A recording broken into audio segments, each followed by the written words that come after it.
அனைவரும் இனிதே வாழ்க, வாழ்க வளமுடன். ஆரம்பத்தில் இருக்கக்கூடிய ஆன்மீக பயிற்சியாளருக்கு தியானம் கண்டிப்பாக தேவை.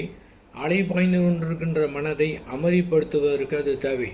ஆனால் பர்மனண்ட்டாக அது உதவி செய்யாது. இது பொம்மைக்கு சாவி கொடுக்குற மாதிரி தான். சக்தி தீர்ந்தவுடன் அந்த அனுபவங்கள் மறைந்துவிடும், மனம் பழைய நிலைக்கு வந்துவிடும். மனோரீதியான பிரச்சனைகளுக்கு அப்புறம் எப்படி தான் தீர்வு காண்பது? மனோரீதியான பிரச்சனைகளை தவிர நாம் அங்கே ஒன்றும் செய்ய தேவையில்லை.